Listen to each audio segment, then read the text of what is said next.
Hey everybody, welcome to my studio build episode 2. We are starting in the house because I want to show you my current workspace and I want to tell you a little bit about the plans I've drawn up for building the studio. So currently I am working in what will be a bedroom, and my only door is this repurposed curtain. Obviously not ideal for an office space or recording space when you live in a house with a wife and 3 children. And speaking of the children, you've been hearing them in the background. Here's Lorena. Do you want to say hi? Hi. And here's Maggie playing in the laundry room. Maggie, do you want to say hi? Hi. What are you playing?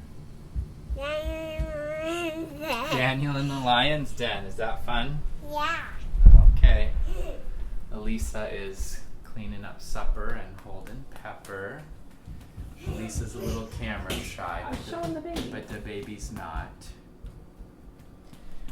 So, working in the house with my family, it makes it hard to record, to do some of the things that you need to do in a studio.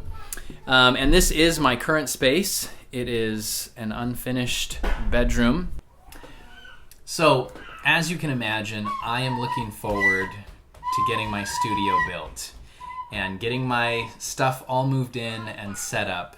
And my wife is looking forward to me getting moved out of this bedroom and getting it finished. So I'm going to show you my plans, and I'm going to show you a couple of resources that have been helpful to me as I have developed those plans. The first one that I'll show you is the second edition of Home Recording Studio by Rod Gervais. This book was extremely helpful to me in kind of deciding how I wanted to build the studio, and it's going to be something that I'll reference throughout the process because it really does go through every step and stage of the process. I've also got this book. I haven't read quite as much of it. This is How to Build a Small Budget Recording Studio from Scratch. But this is another one that I think I will reference as I go through the process of building. Currently we're working on the framing, but then we'll be doing electrical, we'll be insulating, we'll be doing sound treatments after everything is built. So these books have been helpful, and let me show you a couple of websites that have also been helpful to me. So the first one I'll show you is soundonsound.com. This is a great resource for all kinds of sound-related questions and information. You can learn about gear, or about what microphone is the best for recording banjo, or about how to set up your home studio, or how to build a studio, how to wire your studio. There's just a lot of good information here. The second one I'll show you is gearspace.com. This used to be gearsluts.com, but it was recently changed, and I think the owners probably matured a little bit and decided it was time that the website grew up too. But this is a great place with forums that discuss all types of music-related topics, including building your home studio. You can just Google your home studio building questions, and you will likely get results from gearspace.com where people are asking a similar question or the same question, and that question is being answered by people who really know what they're talking about. So these have been some helpful resources as I have developed my plans, and now let me show you the plans themselves. So my studio plans were drawn up using this online software called SketchUp. Pretty easy to use, powerful tool, and they allowed me to build a model of the part of the shop that I was going to be building the studio in, and then also to build the studio. So this is my original design, and I wanted to show you this before I show you the current design. Originally, I was going to build this completely isolated studio room. Now you can see there's 2 rooms. This first room is going to be an office storage workspace. The second room here, the bigger room, is the studio. And in this particular design, the studio room is completely decoupled. There's no physical connection. There's no boards or nails connecting the inner room from the outer room. And that gives you a huge amount of sound isolation. But because of the expense and the time and also the space that it takes up, I decided not to do this double wall or this fully decoupled room. I decided just to build a regular room. And so now we'll go over to that plan and take a look at that.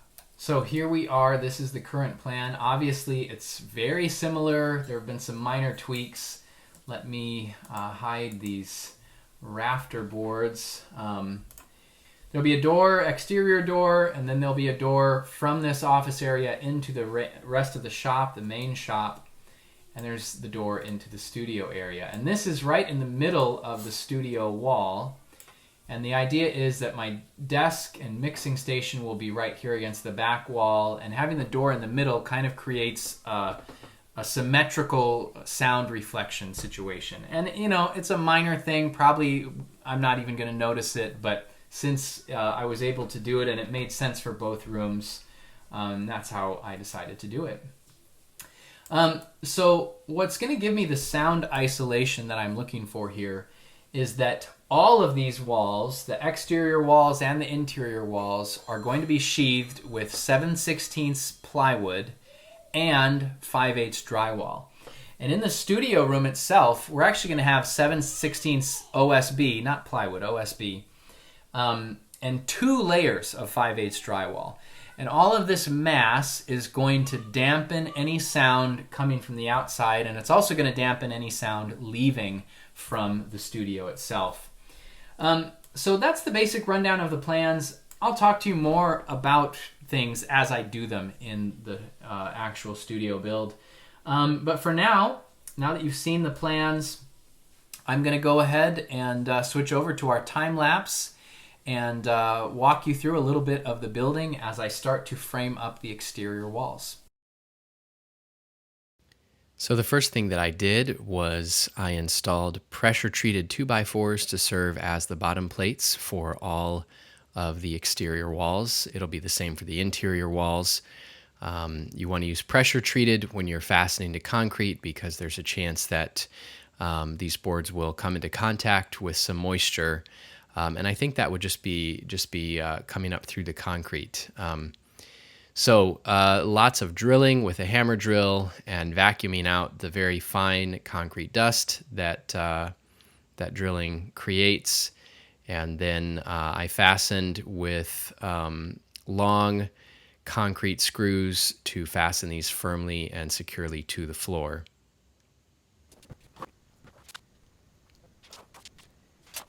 I didn't show you that whole process, just one of the boards to give you an idea. Now here I'm getting ready to cut a bunch of boards to length at once. I only did this once because I realized that working with this existing structure and things not all being perfect. Little pause there for the saw. When you're working with an existing structure and things are not all perfectly level and straight, you can't necessarily count on things all being the same length and so forth. So I did that once, trying to save some time, but afterwards I began to measure individually. Little air compressor noise there. You can tell that I got audio this time for the time lapse, which adds a little bit of interest, a little bit of noise to interrupt me. Boy, it was hard to get the top plates on these end walls because there's not a lot of room up there. I tried the nail gun, couldn't get that in there, and even just a hammer, it was difficult to do. This section here, I'm framing at 2 feet on center, 24 inches. That's because this is a piece of wall that is outside of the room, and it won't have any ceiling joists resting on this section. So in the next section, you see that my 2x4s get closer together. I went to 16 on center for the actual room itself. You can see me scraping some foam away. The foam in some places is too proud. It sticks out too much and gets in the way of the 2x4s. These posts that that are the main framing members for the building, they are, I think they're 8 by 8 inches. And so there's some space behind my 2x4s. And this is going to allow me to use some deeper insulation on these exterior walls. So I did the spray foam, and I'm also going to insulate with fiberglass insulation, and I'm going to be able to use fiberglass insulation for 2x6 walls, and it'll fill up that extra space behind my 2x4s. So it's a good situation. A lot of insulation is going to mean good sound isolation for the room. I didn't mean that I was going to be stuffing insulation behind the 2x4s. What I mean, I think you got what I mean. The walls are deeper than a 2x4, so I will have room for some deeper insulation in between my wall framing members. So now we're measuring for the next section, and this is the 16 inches on center, and this will be the back wall or front wall, I guess, depending on which way you look at it, the actual wall for the studio room. Now here's my helpers.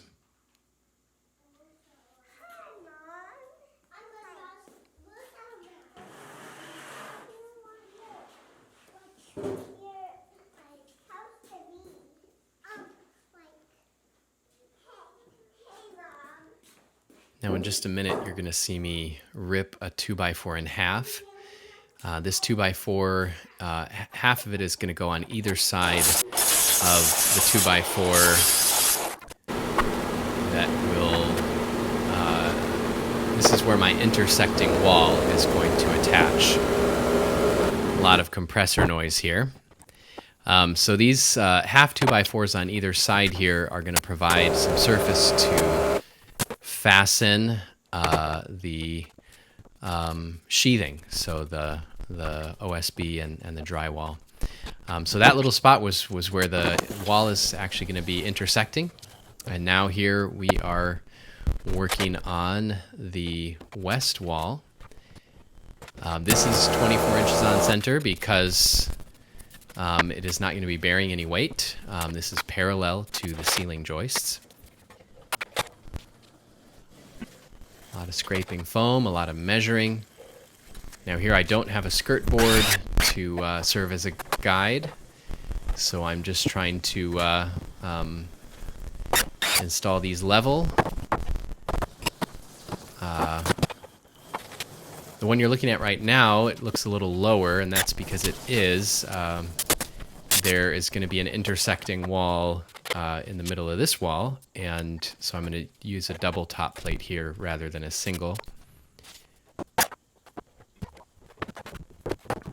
So that's why this this top plate that you're looking at is lower. There will be another top plate added after we get our intersecting wall put up. There's my little helper.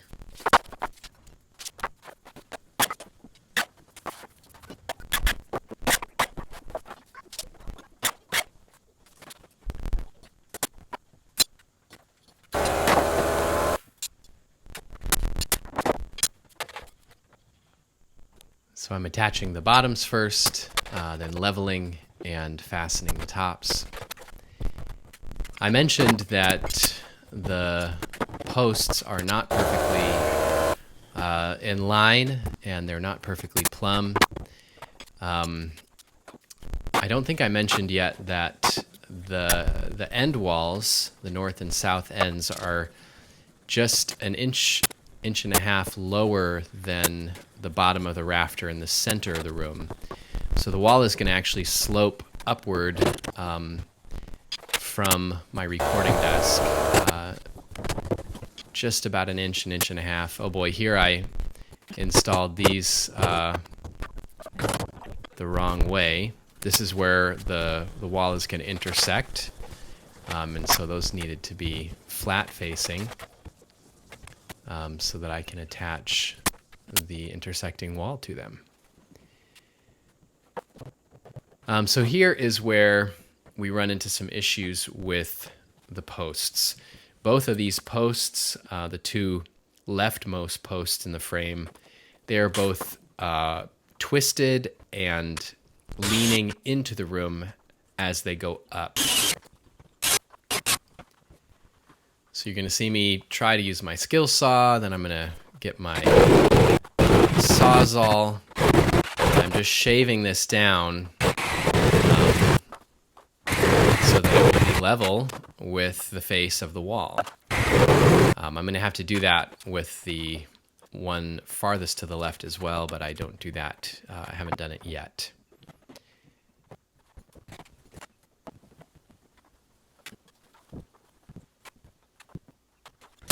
So this was a difficult little piece here to get this all level with the rest of the sections of wall, and to get it attached to these somewhat wonky posts. It was a bit of a challenge, but I did it.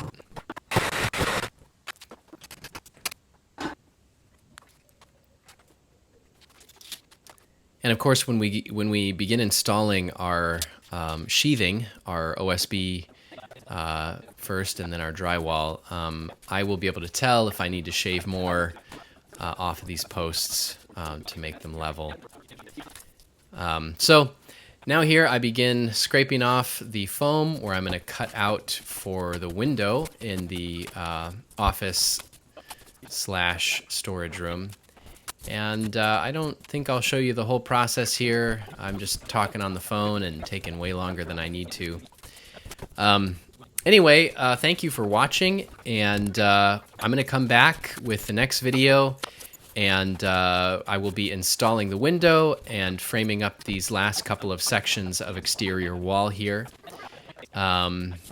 Anyway, yeah, hope you enjoyed it. Thank you for following along, and I hope you have a great day. God bless you, and keep up the good work, whatever you're doing.